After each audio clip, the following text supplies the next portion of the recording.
नमस्कार, शिक्षालय में आप सभी का बेहद स्वागत है। मेरा नाम है Renu Yadav.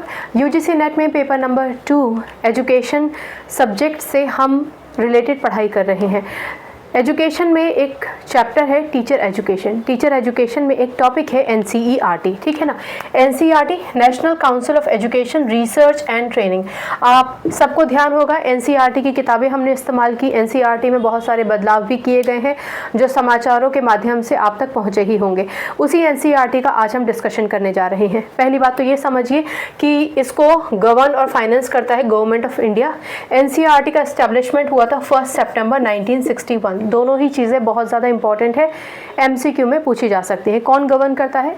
Government of India है। कब एस्टैब्लिश किया गया? 1 सितंबर 1961। अब देखिए एनसीईआरटी नेशनल लेवल पर क्यूरिकुलम को डिज़ाइन करती है, सप्लीमेंट्री मटेरियल देती है, टीचर्स की ट्रेनिंग देखती है, किस तरीके के मॉडल्स यूज़ किए जाने चाहिए स्कूल्स में वो देखती है, एजुकेशंस रिसर्च सब कुछ देखती है, क्या क्या नए इनिशिएटिव्स लिए जाने चाहिए, क्या क्रिएटिविटी या क्या पेडागोजीज इंट्रोड्यूस करनी चाहिए, एवेलुएशन कैसा होना चाहिए, वो सब कुछ डिसाइड करता है नेशनल लेवल पर एनसीईआरटी, ठीक है ना। इसलिए अब इतना बड़ा इसका काम है तो ये कैसे काम करता है? ये इसका जो काम है ये 6 कॉन्स्टिट्यूएंट्स यूनिट्स करती हैं, ठीक है ना। ये कॉन्स्टिट्यूएंट्स यूनिट आपको पता होनी चाहिए। जैसे कि पहला है एनआईई यानी कि national institute of education. Particularly teachers के जो शॉर्ट टर्म प्रोग्राम्स होते हैं उनको कंडक्ट करते हैं, टीचर्स की ट्रेनिंग देते हैं, शॉर्ट टर्म प्रोग्राम कंडक्ट करते हैं और फिर अलग अलग प्रोग्राम्स अलग अलग कोर्सेज में देते हैं, टीचर्स की ट्रेनिंग भी ये कराते हैं। एनआईई इसका फुल फॉर्म आपको पता होना चाहिए।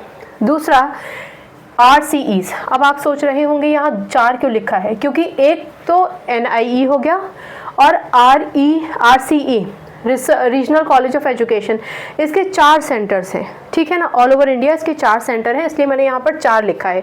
हमने कहा ना 6 यूनिट में काम करता है, तो 1 और 4 5 ये हो गए। अब ये क्या है हमारा?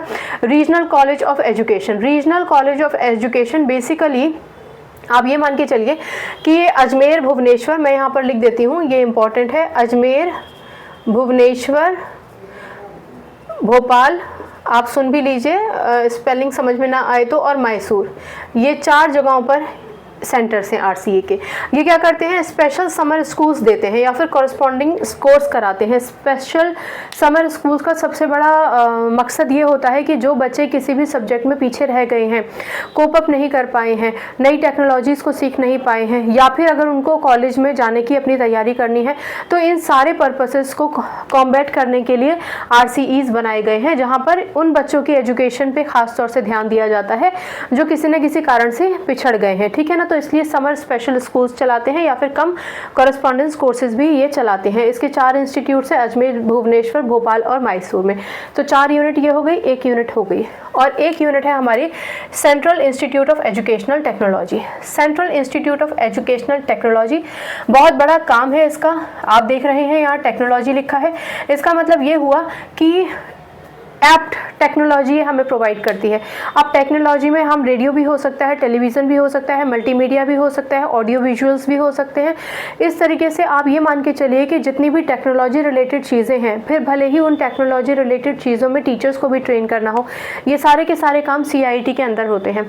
आपने एक प्रोग्राम सुना होगा NCERT उमंग, रेडियो पर इसका टेलीकास्ट किया जाता है। अगर मैं गलत नहीं हूँ तो सवेरे 10:30 पर NCERT उमंग प्रोग्राम का टेलीकास्ट किया जाता है। तो इस तरीके के जो प्रोग्राम्स होते हैं, ठीक है ना, या फिर PM ई-विद्या प्रोग्राम आप तक पहुंच रहा है, या एक ई-लर्निंग पोर्टल है दीक्षा, आपने सुना भी होगा, digital infrastructure for knowledge sharing. तो इन दीक्षा जैसे पोर्टल से आप और मैं यानी कि हम टीचर्स और स्टूडेंट्स भी लाभ ले सकते हैं।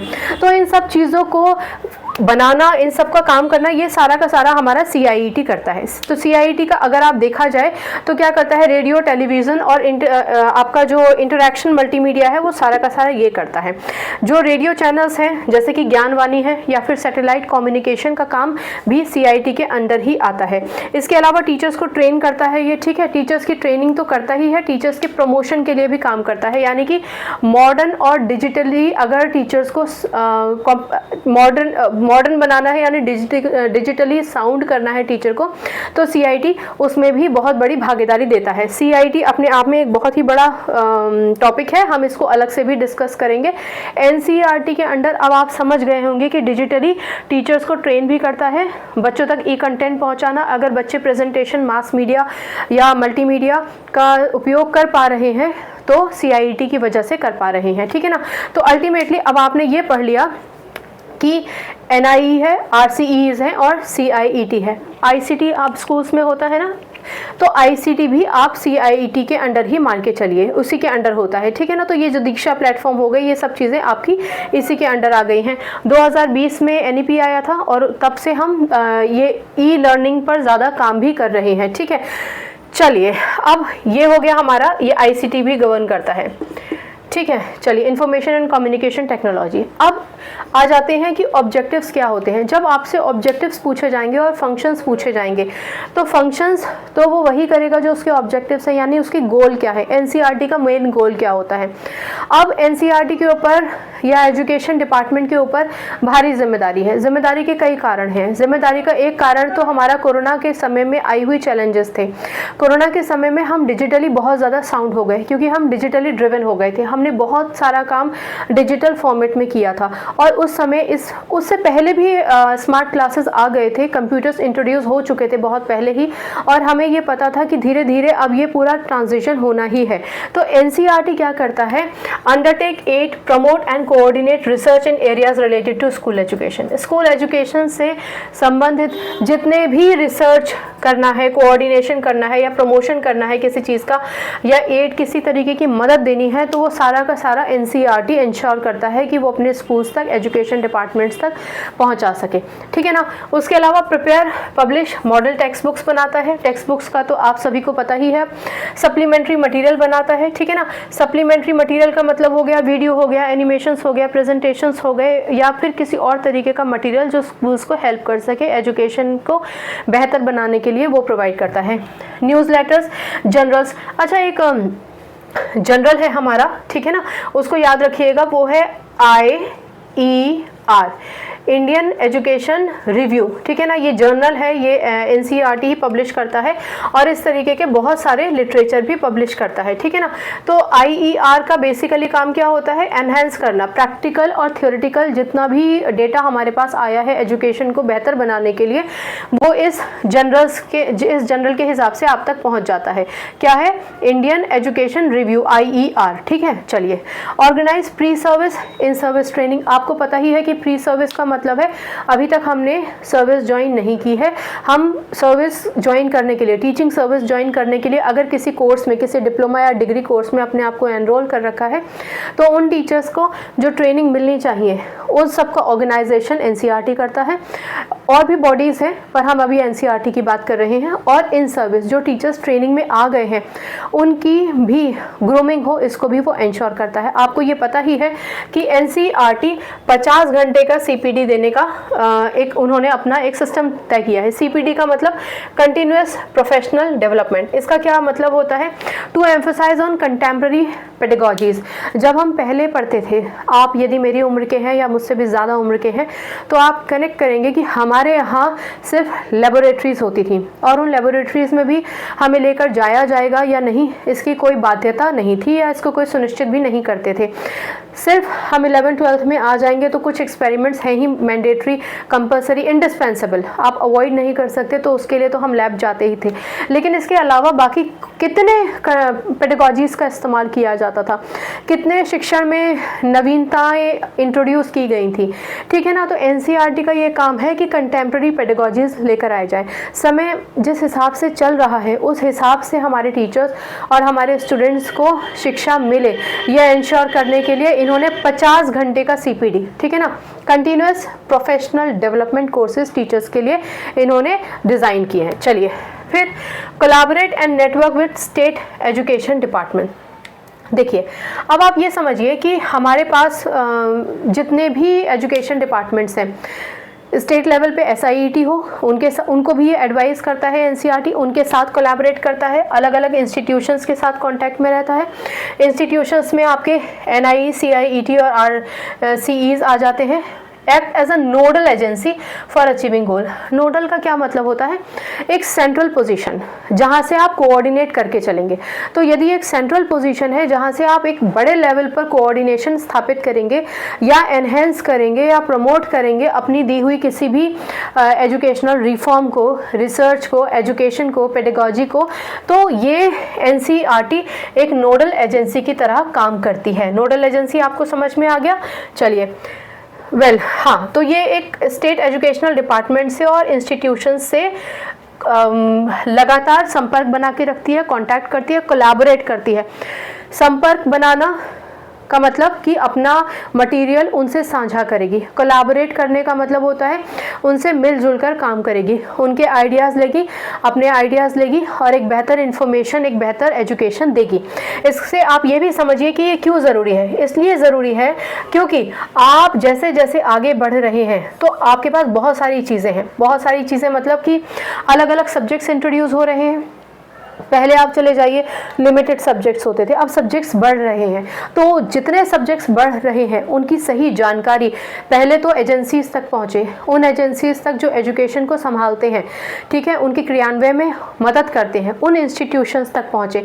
उसके बाद the best practices, education department की जो बेस्ट प्रैक्टिसेस हैं उनको एनरोल किया जा सके। फिर सोशल इकोनॉमिक एस्पेक्ट्स, ठीक है ना भाई, हमारा जो सोशल कल्चर है, जो इकोनॉमिक कंडीशंस हैं, वो सब कुछ बदल रही हैं। पहले के ज़माने में अलग था, अब चीज़ें बदल रही हैं, आगे चीज़ें और रैपिडली बदलेंगी। तो कोई भी व्यक्ति जो रियल टाइम सिचुएशन है उसके साथ कोलैबोरेट करके जी सके, इसलिए ये बहुत ज़्यादा ज़रूरी है कि ये जितनी भी चीज़ें हैं, ठीक है, इन सबको वो लेकर साथ चले, सोशल इकोनॉमिक एस्पेक्ट, ताकि इफेक्टिव लर्निंग हो सके। इफेक्टिव लर्निंग होगी तो व्यक्ति रियल टाइम कंडीशंस के साथ, रियल लाइफ के साथ कोलैबोरेट करके अच्छी तरीके से जी पाएगा। जैसे कि अब स्ट्रेस मैनेजमेंट की हम कितनी बातें करते हैं, पहले के टाइम पे शायद ही कहीं होता था।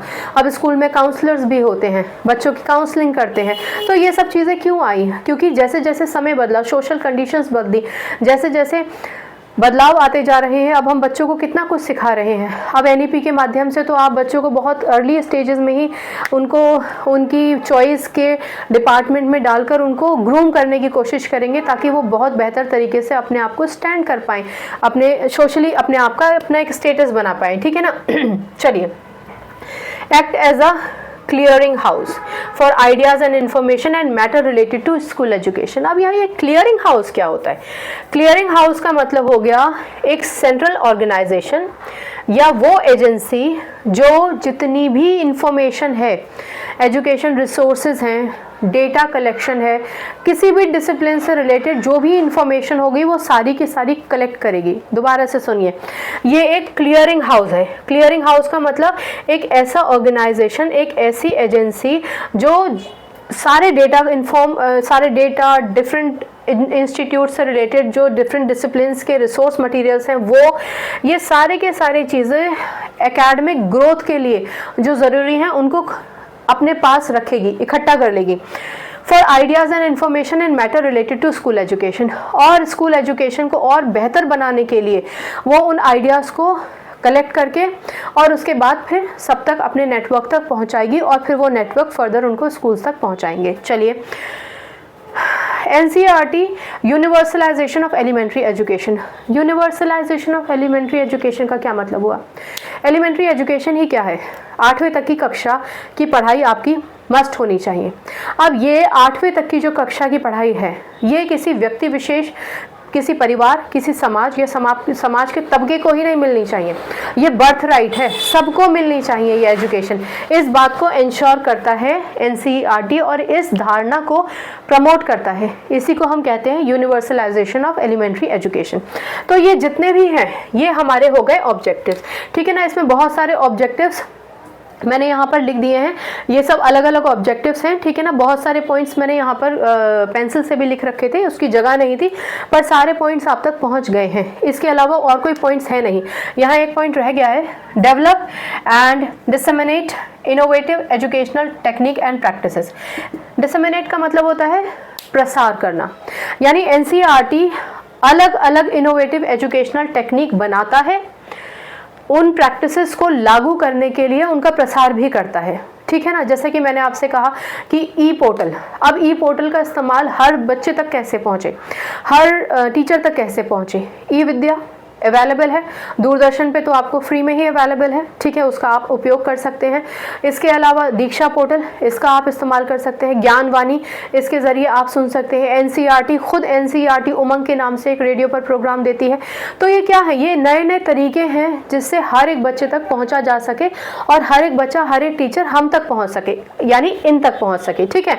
चलिए, मुझे लगता नहीं कि मैं इसमें से कुछ भी पॉइंट भूल रही हूँ या फिर मैंने कुछ मिस कर दिया है। चलिए, अब ये ऑब्जेक्टिव्स हो गए। जैसा कि मैंने कहा, ऑब्जेक्टिव्स मतलब गोल। अब इन गोल्स पे जब वो काम करेगा, लागू करेगा उनको, तो हम कहेंगे कि उसके फंक्शंस क्या हैं। फंक्शंस पढ़ लेते हैं। क्यूरिकुलम डेवलप करता है। इंस्ट्रक्शनल मटेरियल मतलब वो मटेरियल जो हमें बच्चों तक पहुंचाना है in form of theory and practical, यानी वो एजुकेशन जो हमें बच्चों को देनी है उसको आप कहेंगे instructional material. Method of teaching, definitely अब हमारे मेथड में, हमारे पढ़ाने के तरीके में बहुत बदलाव हो गए हैं। अब आपके पास मैथ्स लैब होती है, एक कंपोजिट साइंस लैब होती है, फिजिक्स केमिस्ट्री लैब तो चलिए पहले भी हुआ करती थी। अब आपके पास एक SST ज्योग्राफी लैब भी होती है, एक इंग्लिश लैब भी आ गई थी, लर्निंग ऐप लैंग्वेज लैब जिसको हम बोलते थे, है ना। तो ये सब चीज़ें क्या है, ये सब आपके टीचिंग मेथड्स और टीचिंग एड्स हैं। अच्छा, एड्स यानी वो चीज़ें जो हेल्प कर सकें। अब इसमें किट्स आ जाती हैं और इक्विपमेंट्स आ जाते हैं। अब किट्स क्या होते हैं, जैसे कि मॉडल्स, ठीक है ना। तो अलग ये जो किट्स है ना, इसका भी एक पूरा सेपरेट लेक्चर है। ये सिर्फ इसलिए कि आपको पता चले कौन कौन से किट्स अवेलेबल होते हैं, लेकिन शॉर्ट में समझ लीजिए, जो भी हम मेटल्स इस्तेमाल करते हैं, जो भी हम मॉडल्स इस्तेमाल करते हैं, जो भी हम इंस्ट्रूमेंट्स इस्तेमाल करते हैं, माइक्रोस्कोप इस्तेमाल करते हैं, परमानेंट स्लाइड्स इस्तेमाल करते हैं, ये सब चीज़ें क्या है, ये सारे के सारे हमारे किट्स एंड इक्विपमेंट्स की कैटेगरी में आ जाएंगे, ठीक है। टेक्निक ऑफ इवैल्यूएशन, अब इवैल्यूएशन क्या है, CCE आया, या फिर असेसमेंट के अलग अलग तरीके, क्या फॉर्मेटिव और सबमेटिव असेसमेंट हम लोग करते हैं ना, सारे टीचिंग प्रोफेशन वाले, फॉर्मेटिव असेसमेंट और सबमेटिव असेसमेंट। एक बार एग्जाम लेके बच्चे की कोर नॉलेज चेक कर लेते हैं और बच्चे को प्रोजेक्ट्स देके, प्रेजेंटेशंस देके, थियोरी लेके, नाटक करा के, एक्सटेम्परी लेकर, I am sorry for the fumbling, extempore लेकर, डिबेट लेकर, डिस्कशंस करके अलग अलग तरीके से हम बच्चे का इवैल्यूएशन करते हैं और उसके निर्धारित नंबर भी होते हैं। तो इन इवैल्यूएशन से हमें बच्चे की का कंटिन्यूस जो डेवलपमेंट हो रहा है, कंटिन्यूस जो प्रोग्रेस हो रही है, वो हमें लगातार पता चलती जा रही है। पहले के समय में एक कोर एग्ज़ाम होता था और उस कोर एग्ज़ाम के नंबर ये निर्धारित करते थे कि हम क्या हैं, हम एकेडमिक्स में कैसे हैं, और टीचर्स हम पे तमगा लगा देते थे, ये गुड, ये वेरी गुड, ये एवरेज, ये बिलो एवरेज, ये पुअर। ये सब गलत था। पुअर तो कोई होता ही नहीं है, बिलो एवरेज कोई, ये सब बकवास है, कोई नहीं होता बिलो एवरेज। सब बच्चे अच्छे होते हैं, सब इंटेलिजेंट होते हैं। फ़र्क सिर्फ ये है कि उस बच्चे को किस तरीके से डील कर लिया गया। अब इन सब चीज़ों को समझा जा रहा है कि भाई अगर एक हिंदी भाषी बच्चा, एक रीजनल भाषी बच्चा, आप उसको पूरी तरीके से सिर्फ अंग्रेज़ी में पढ़ाएंगे और पेड़ को भी यही समझा देंगे बोर्ड पर, नदी को भी यही समझा देंगे, डिफरेंट तरीके की सॉइल्स को भी यही समझा देंगे, तो बच्चा बोर्ड तक ही समझ के रहेगा, उसकी समझ यही है। अब बाहर लेके जाइए, मॉडल्स दिखाइए, इंस्ट्रूमेंट्स दिखाइए, एक्सपेरिमेंट्स कराइए, ठीक है ना। अलग अलग तरीके की किट्स हैं आपके पास, उनका इस्तेमाल कीजिए। अगर आपको रंग भी सिखाने हैं तो दुनिया भर के आपके पास अब आर्टिकल्स हैं, तो ये सारे जो हैं ये किट्स और इक्विपमेंट्स होते हैं। टेक्नोलॉजी ऑफ इवैल्यूएशन, जैसा कि हमने कहा, फुल टाइम उसका इवैल्यूएशन हो रहा है। लर्निंग रिसोर्सेज, ठीक है, लर्निंग रिसोर्सेज डेवलपमेंट, जितने भी रिसोर्सेज हैं जिससे आप टीचर्स के ज़रिए बच्चों तक इंफॉर्मेशन भेज सकते हैं, उनका भी आप डेवलपमेंट करेंगे। तो ये सारी चीज़ें इनके फंक्शंस में आ जाते हैं। Pre service, post service training, ये भी इनके फंक्शंस में है, हम डिस्कस कर चुके हैं। Conduct and promote educational research and innovations, अलग अलग तरीके से आप एजुकेशनल इनोवेशंस की बात करिए। जहाँ पर आप एजुकेशनल इनोवेशन या रिसर्च की बात करते हैं तो यहाँ पे computer education, value education, in fact अब स्कूल्स में अवेयरनेस अबाउट अनप्लान्ड पॉपुलेशन, उसके विषय में भी बच्चों को बताया जा रहा है। फिर जो हमारा बेसिक जो हमारा जो क्यूरिकुला है, उस क्यूरिकुला से बेस्ड जो कॉम्पिटेंसीज़ हैं वो, और टीचर्स एजुकेशन, ये सारा का सारा आ जाता है। चलिए, इसके अलावा ये भी एक गोल इसका ही है, act as a clearing house, ये भी फंक्शंस में ही है। ये पॉइंट जो हमने ऑब्जेक्टिव में लिखा था ये फंक्शंस में भी है। फिर डिसेमिनेट्स इम्प्रूव्ड एजुकेशनल टेक्निक्स, ये ऊपर भी आया था, यहाँ पर भी आया है कि जितनी भी नई टेक्निक्स आप ले रहे हैं उन सब का प्रसार कीजिए, ठीक है, सब तक बढ़ाइए। असिस्ट एंड एडवाइज MHRD, अब ये सबसे इंपॉर्टेंट पॉइंट है यहाँ पर। MHRD का मतलब ministry of human resource and development, ministry of human resource and development, जिसका नया नाम MOE है, यानी कि मिनिस्ट्री ऑफ एजुकेशन, ठीक है। NEP 2020 में आया था और इसका नाम भी 2020 में ही बदल दिया गया था। ये जो हमारा पहले मानव संसाधन और विकास मंत्रालय था, अब ये शिक्षा मंत्रालय है, MOE है। किताबों में अगर आपके पास MHRD लिखा मिलता है तो घबराने की बात नहीं है, MHRD पुराना नाम था। MOE मिल जाए तभी भी घबराने की बात नहीं है। MHRD को अब हम MOE कहते हैं, या मिनिस्ट्री ऑफ एजुकेशन। तो ये क्या करता है, NCERT मिनिस्ट्री ऑफ एजुकेशन को एडवाइज भी करता है और असिस्ट भी करता है। नेशनल लेवल पर उनको बताता है कि भैया ये सब इम्प्लीमेंटेशंस, नई नई पॉलिसीज़ के स्कूल्स में जो फॉर्मुलेशंस करने हैं, जो नई पॉलिसीज़ लेकर आनी चाहिए स्कूल एजुकेशन को बेहतर करने के लिए, वो सारी की सारी एडवाइस और असिस्ट करना, एडवाइस करना, ये काम भी NCERT करता है, ठीक है ना। चलिए, इसके अलावा ये हम पहले भी लिख चुके हैं, प्री स्कूल और एलिमेंट्री स्कूल के अलावा सेकेंडरी स्कूल के टीचर्स को भी शिक्षा देनी है, यानी प्री सर्विस ट्रेनिंग तो देनी थी, लेकिन किसको, प्री स्कूल वालों को, जो नर्सरी KG पढ़ा रहे हैं ना, जिनको अभी तक ये मान के चला जाता था कि अरे ठीक है सिर्फ अल्फ़ाबेट्स ही तो सिखाने, सिर्फ नंबर्स ही तो सिखाने, कुछ एनिमल्स और चीज़ों के नाम और कैपिटल्स के नाम ही तो सिखाने, अब इनकी भी ट्रेनिंग की जाती है। प्री स्कूल, स्कूल आरंभ करने से पहले, स्कूल कब से आरंभ हो रहा है, फर्स्ट से लेके, उससे पहले, ठीक है, जो मेन हमारा एलिमेंट्री एजुकेशन है फर्स्ट से लेके 8th, तो फर्स्ट से पहले के जो टीचर्स हैं प्री स्कूल, उनको ट्रेन करना, एलिमेंट्री स्कूल 8वीं तक के टीचर्स को ट्रेन करना, और फिर सेकेंडरी जो टीचर्स हैं उनको भी ट्रेन करना, और सीनियर सेकेंडरीज को भी अब ट्रेन करते हैं, ठीक है। चलिए, ये सारे के सारे हो गए इनके फंक्शंस, ठीक। अब मैंने आपको दीक्षा के बारे में ऑलरेडी बता रखा है, ये इंपॉर्टेंट है, आपको याद होना चाहिए, ठीक है। Digital learning environment, digital learning environment देते हैं दीक्षा पोर्टल पर। दीक्षा पोर्टल मतलब digital information knowledge sharing infrastructure, digital infrastructure for knowledge sharing, digital infrastructure for के मतलब नॉलेज, और SHA शेयरिंग से निकल कर आया है, ठीक है ना। चलिए, आई थिंक आपको ये याद रहेगा। चलिए, इसके अलावा और क्या करता है, shows interest in educational development of deprived sections of the society, वो सेक्शंस ऑफ सोसाइटी जो डिप्राइव्ड हैं, जो छूट गए हैं, जो पिछड़ गए हैं, जिन पे किसी का ध्यान ही नहीं गया है, उनका डेवलपमेंट भी करना है, उनको भी एजुकेशनली एनहांस करना है, ये भी NCERT इंश्योर करता है। To pursue the council has initiated schemes of opening RRCs, ठीक है। अब उस दर्जे तक पहुंचा कैसे जाए, तो इसके लिए NCERT ने RRCs खोले हैं, यानी कि regional resource centres at selected universities, ठीक है।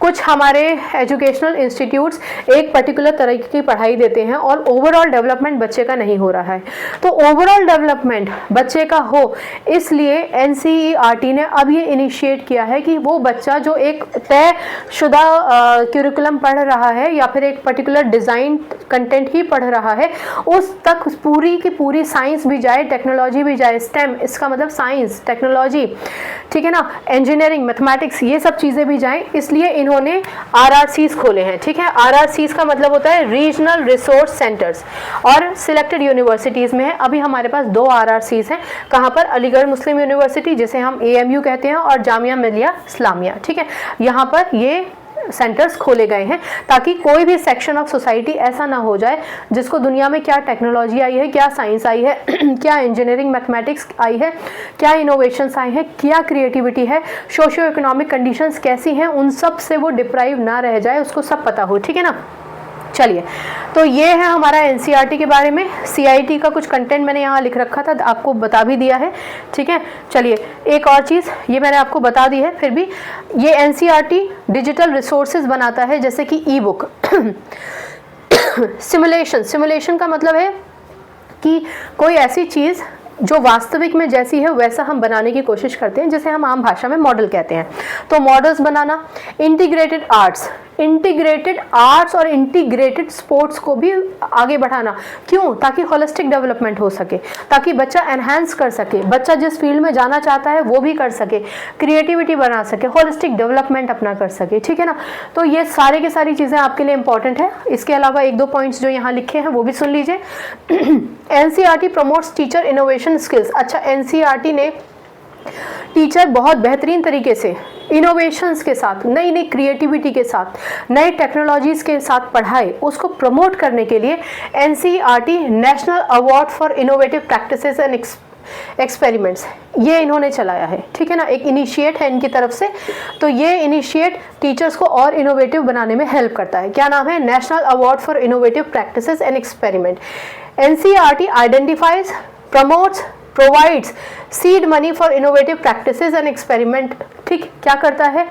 ना केवल एनसीईआरटी प्रमोट करता है, बल्कि ऐसे इंस्टीट्यूट्स को, ऐसे टीचर्स को, ऐसी जगहों को जहाँ पर एक इनोवेशन प्रैक्टिसेस की जा रही है उनको, और एक्सपेरिमेंटली इनोवेटिवली बच्चों तक कोई एक नई चीज़ बनाई जा रही है, उसके लिए अपना एक सीड मनी देता है। सीड मनी का क्या मतलब होता है? सीड मनी का मतलब होता है वो पैसा जो एक प्रोजेक्ट के लिए अलॉट किया गया है।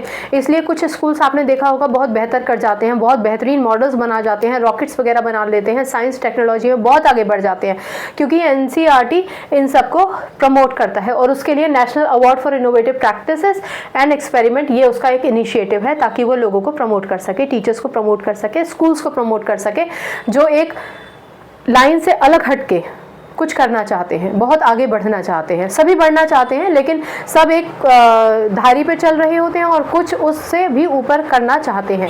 वो अपने टीचर्स को इस तरीके से ट्रेन करते हैं कि हमारे स्कूल का बच्चा द बेस्ट होना चाहिए, ठीक है ना।